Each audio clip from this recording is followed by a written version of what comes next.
All right, question to start us off. How do we approach the "how are you" greeting? Somebody comes up, they're walking by you, you go, they go, "Hey, how's everything going?"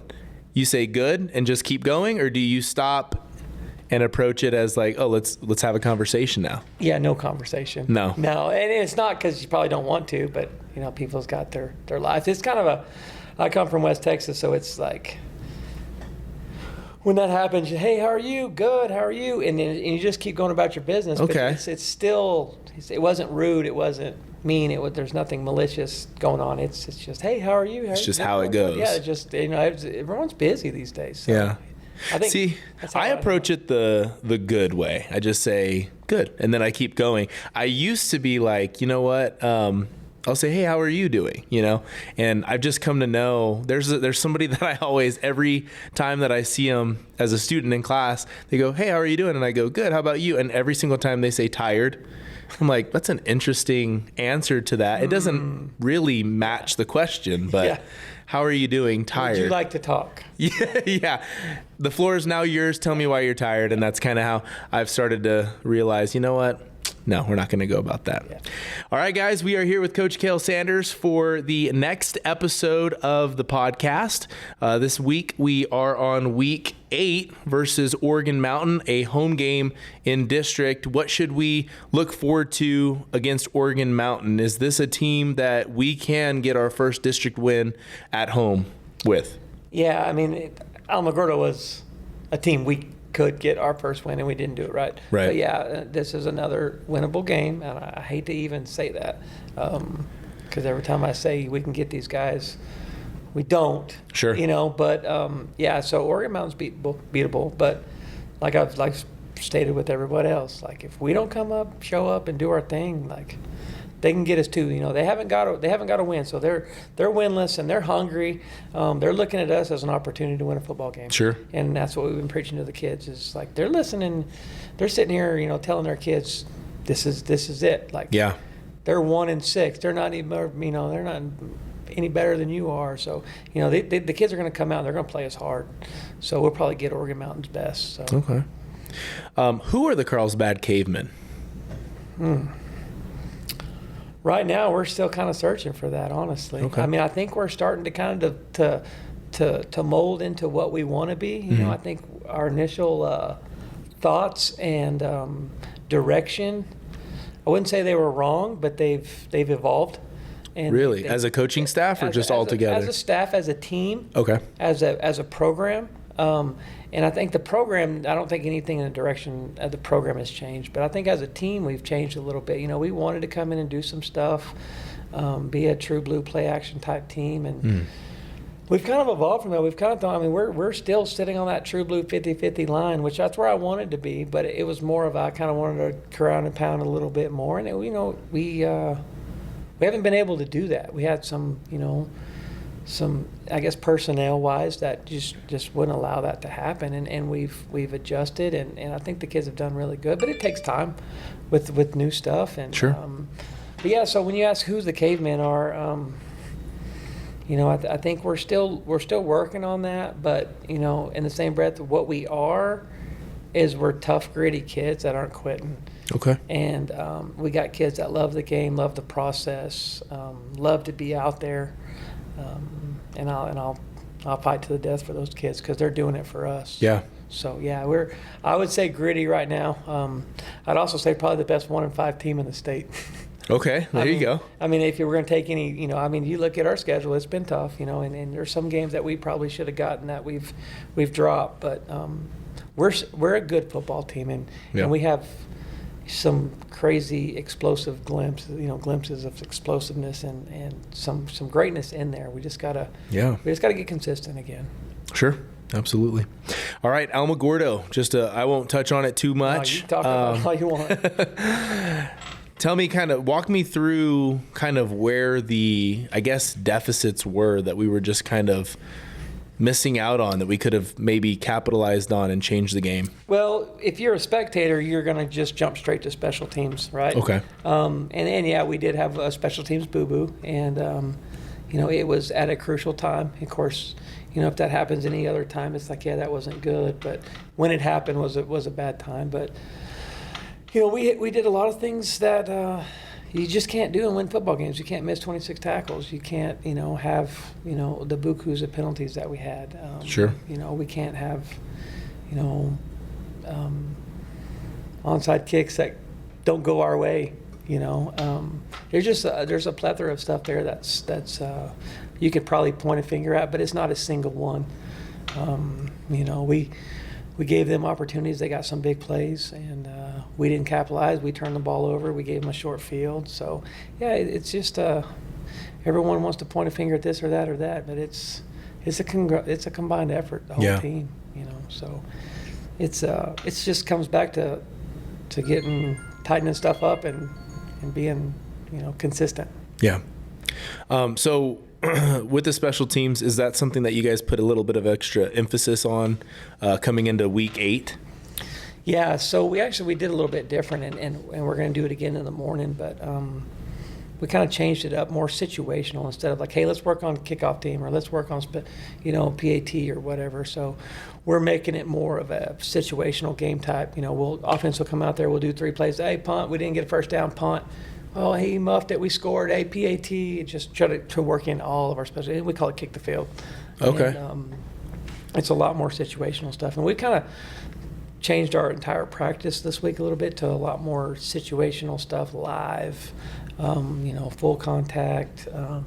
Not because we're trying to grind on them, but the only way to correct some of those mistakes is to do it live and in full speed. It's a tackling, and cause you're not going to get better at tackling unless you're trying to tackle. Right. And we got one of the best running backs in the state, and if you can tackle him, you can probably tackle most people. So yeah, I think it's really good for our defense to try to come up and tackle Yulee and vice versa. So yeah, that's where we're at. We know that Oregon Mountain is going to come out with as everything that they can absolutely bring to you guys. What kind of offense are we looking at across the field? Okay, so Oregon Mountain, and I just got through doing the coaches show, and they asked the same question, and it's kind of funny. I don't really know. I know, but it's confusing sometimes, but to me, but they're kind of old school, single tight end, run power, run lead, run the play action off of it, try to throw the ball a little bit, but. It's pretty old school, which kind of surprises me coming from Bishop Gilmore, national championship coach, to single wing, power football. But sure, just pretty basic. And that might be the kids, it might be the system. He's trying to get everything learned in, and it just might be simplified for some of these guys. But they're still going to line up. They got kids, they got good looking kids. They're going to line up, and they're going to try to run the ball at you, and they're going to. If we make mistakes, they're going to make us hurt too, because they got a back that can capitalize if we don't come up and make tackles. So okay. So moving off of a little bit of maybe this week in specific, talking about football as a whole, I guess generally, CrossFit. How do you see like something like that and some of these evolving workout methods as a football player? Is that going to be something that you endorse, something that you kind of say, let's stick to Olympic, or what do you think about some of these other newer things? Even, maybe not new, but. Well, to me, we're probably going to stick with the old traditional, core lift, squat, power cleans, bench, deadlift. It's all about power, and of course there's speed and stuff. But there's this world's come a long way as far as the workout, and not you said CrossFit, but there's just all sorts of stuff out there, and there's a speed trainer for this and a jump trainer for this, and there's specialty people all over the place. And if you really want to hone one skill, then go do that stuff. It doesn't bother me. But as a core and as a program, we're going to stick to those. We want to lift heavy weight, because that's the only way to me is to get stronger, is to lift heavy weight. You have to break down muscle fibers. You have to rebuild it. And we move heavy weight. That's what we do. And so that's how we're going to train. And then, we're going to, in the spring, we'll hit that real hard. We'll start day after we turn in helmets, like we're checking out workout equipment and getting groups ready to rock and roll, get those freshmen in there. We all become a team. There's no more freshmen. As soon as that last game's over, there's no freshmen in our program. So we start and we'll really just teach them how we want to do stuff and learn them to our ways in the weight room and technique. Because a lot of these freshmen have never really truly been introduced to the weight room and do it right. They probably. You go to the weight room and they just do curls for the girls. Right. But, we'll get in there and we'll do it right. We'll teach them technique, and then we'll build on that in the spring, and then we'll come out and then we'll start doing our speed training. We'll do speed and agility and power along with our workouts and what's really good for us, we have a first and seventh hour, so we can mix everything in, and don't forget the railroad ties. They're going to be mixed in there too. Oh yeah, absolutely. They have to be. They're not going anywhere. Love it. Yeah, so that's kind of where we get. To answer your question, we're going to stay pretty traditional. Pouring rain. This week had lots of rain. I believe on Monday maybe. What do you do in situations like that as a football coach? You see it in movies all the time. There's rain. It's this dramatic scene, but on turf, is it more dangerous? Do you guys deal with that, or do you go somewhere else? I would probably say it's probably safer, honestly, because you don't lose your footing. I mean, it's safer on the turf, you mean? I Okay. think so. I mean, someone's going to argue with me, but just right off the top of my head, it seems like you get in the mud and your feet come out from underneath you, and of course I know it's slippery on the grass and it gets pretty slick. But we've been practicing in the morning. Every morning it's soaked. Oh, okay. All the dew and stuff. Yeah. And we haven't had any slippage problems or anything like that. But on the grass you do, and you just lose your footing and stuff. But there's pros and cons. It's also 180 degrees on the turf, and it's not near as forgiving.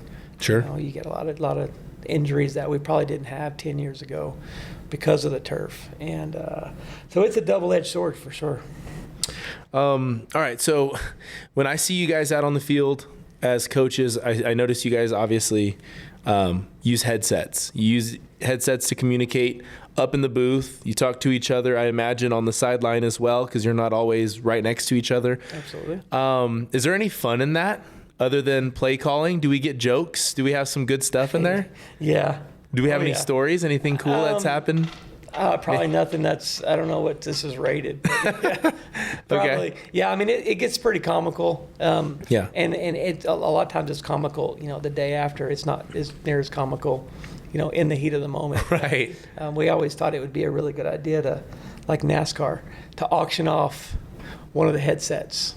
And let a fan or something listen in to the conversations.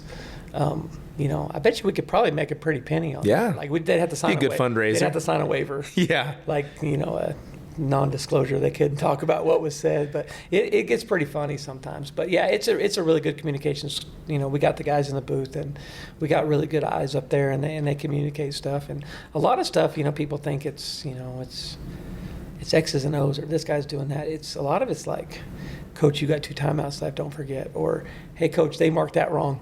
It should be at the 17. Stuff that there's just so much going on. Yeah, there's a lot going on in a football game.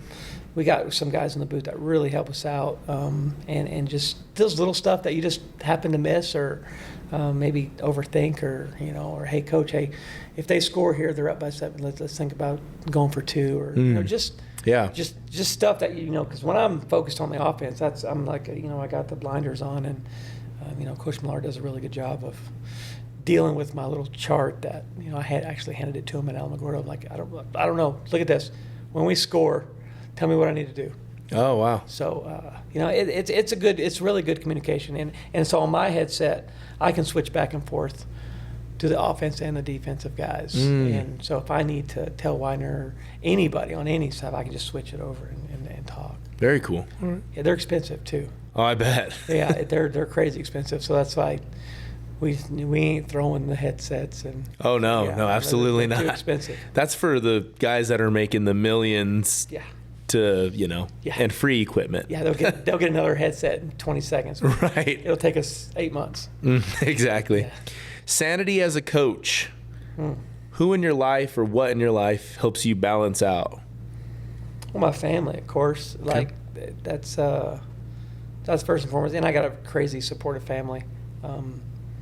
You know, they jumped on this ship with me. Yeah. When I decided to leave the oil field and leave a really cush job and really good money to come coach. And most people are thinking, what the heck? You know, what are you doing, man? But they trusted it, and, you know, they were on board. You know, my kids probably weren't near as much, but yeah, my wife was on board, and I think the kids are on now. Like it was, you know, they lived their whole life in one school. I'm literally one school. You know, elementary through junior high and high school. Oh, really? It was all in one school. Oh. And you know, and that school's actually grown now, but you know, so they didn't know any different. You know, they had 700 people from kindergarten through seniors. Wow. They come here, and there's kids everywhere. Sure. And it's another world.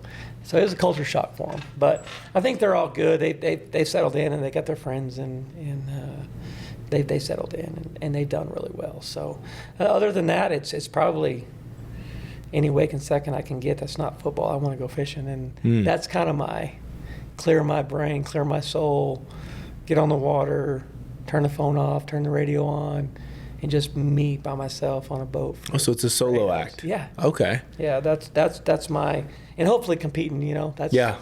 So, but yeah, that's my getaway. Childhood hero. Who played that part in your life on the field and then maybe off the field? On the field, we can start there. That's my idol, or the guy that I looked up to, or the guy that I wanted to be, was Michael Irvin. Okay. Michael Irvin was my guy, and granted, his off the field antics were probably not the greatest, but sure. But as a football wide receiver, that's why I wore number 88. Okay. That was just my guy. You know, it was him and Troy and Emmett and the playmaker, right? So he was just, I was a wide receiver. I just wanted to be like him. So that was who I looked up to as far as football wise. In my personal life, who's my hero? That's a no-brainer. That's my dad. You know, and hopefully that's, you know, a lot of people's, but for me, it was my dad. He was always there for me. You know, and I lost my dad, you know, 15 years ago, but he was at every single football game, every single baseball game. He was just there, you know, and him and my mom, they were married since they were 18. When she turned 18 years old, they got married. Wow. And they never fought, they never argued. I mean, I'd love to say this story that I came out of the hood, and right. You know, that's just a bad upbringing, but it's not. I mean, I had everything. You know, I had the perfect world, you know, honestly. So, and that was all due to him and my mom. But yeah, that's who I looked up to. If I could truly be half the man my dad was as a father, I've knocked it out of the park. Sure. So how do you take that into, you know, what you are as a coach, obviously seeing that and knowing kind of what that looks like? And I mean, obviously I've seen the interactions you've had with your assistant coaches, with some of the players that you have as well. It just feels like there's this connection, not just, oh, we're, you know, doing good, or we're not having a great season, or this and that. It's more of like, there's respect in that, and there's like a sense of chemistry there as well. Is that maybe part of the reason? Absolutely, it is. And at the end of the day, like we've talked about it before, it's bigger than football. It's bigger than the score. Yep. It's bigger than, you know, what the public wants to judge me on wins and losses. It's growing great young men and future husbands and you know, fathers, and yep. That's what it's about. And to me, is I have 140 something kids, not to mention my own kid that's a part of that 140. Yeah. When something's good happens, they want to tell me, and when something bad happens, I find out. You know, it's exhausting sometimes. Yeah. Honestly, because it's like, you know, everyone in the world wants to tell me, hey, football player's got a C in my class. He's really close. I'm like, you and 72 other.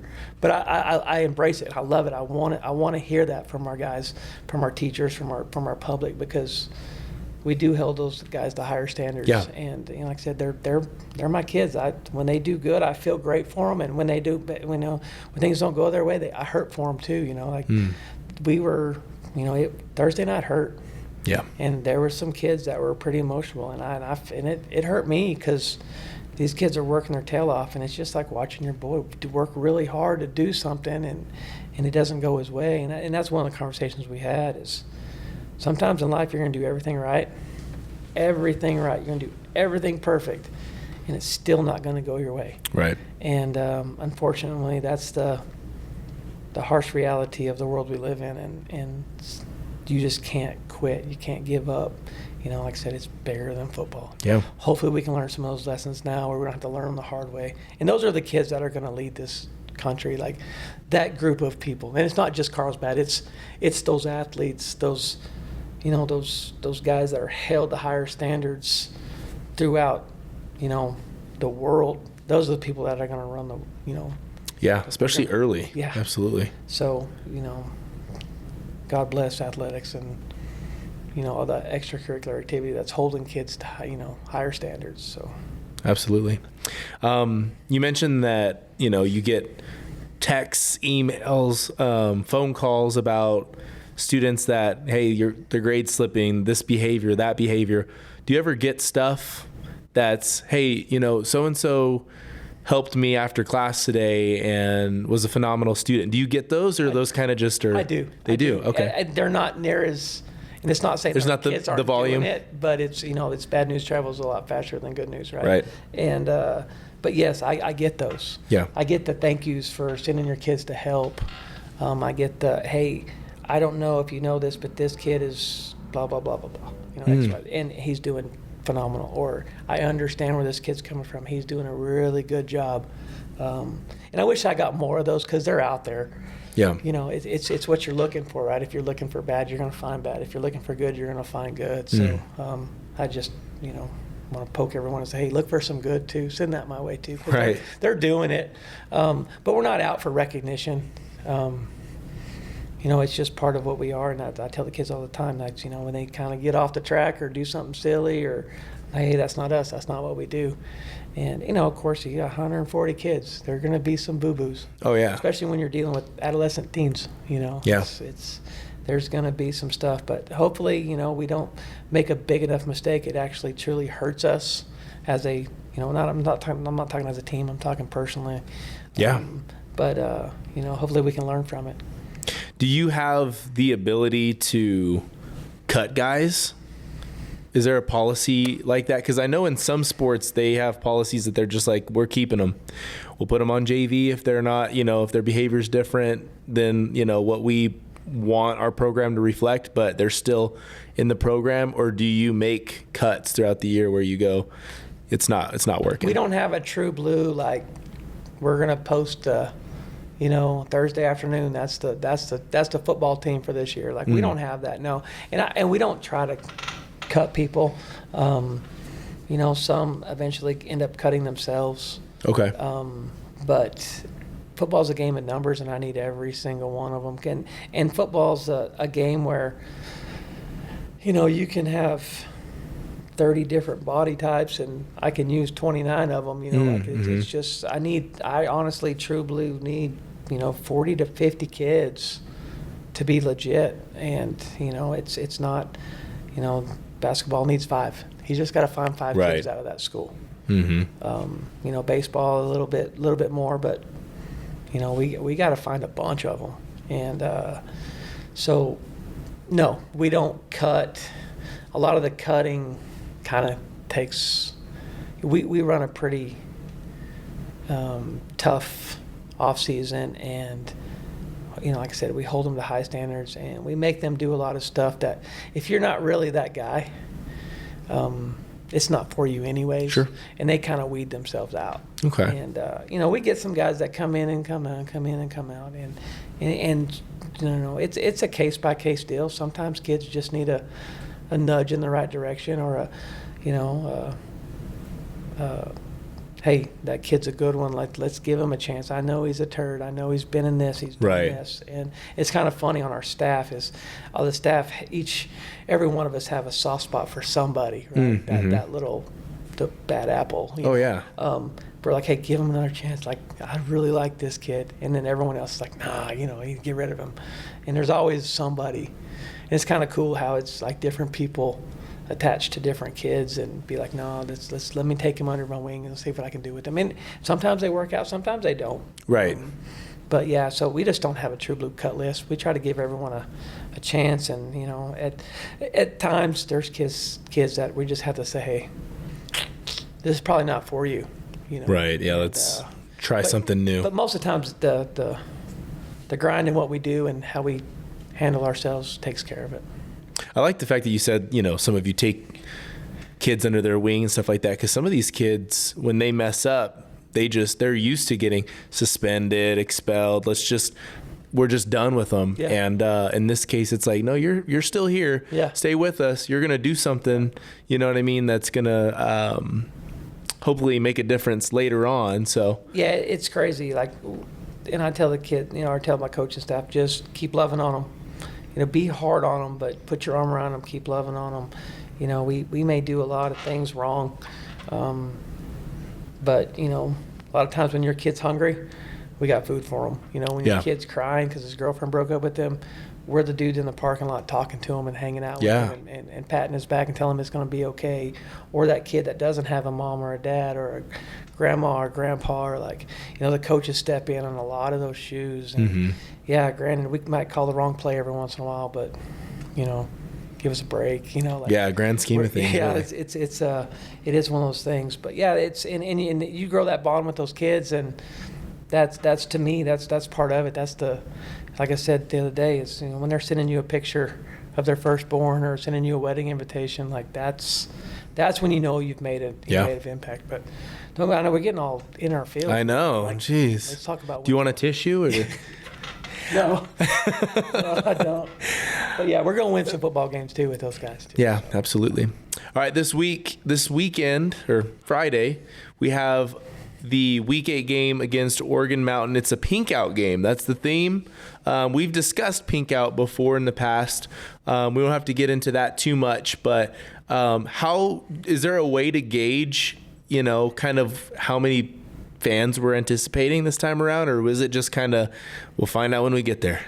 I don't know. No. Yeah, it's hard to tell. I think we're going to be good. I think it's going to be fine. I mean, our hardcore loyal guys are going to always be there. Yep. But just talking to the fan base and dealing, with some of the kids, I know Braden is doing a thing at church and they're giving out pink shirts or whatever, and I think cool. People wants to make sure they get there, so they get their pink shirts. So yeah, I think it'll be okay. Sure. I think it will. I think our guys, I think our fan base understands, and they're fighting with our kids too. So that's good. So just stick with it. Yeah, absolutely. All right, folks, this is the wrap up for the podcast. Appreciate you, Coach, for being on. Tonight's podcast brought to you by Tate Branch. So thank you for listening, and catch us next week.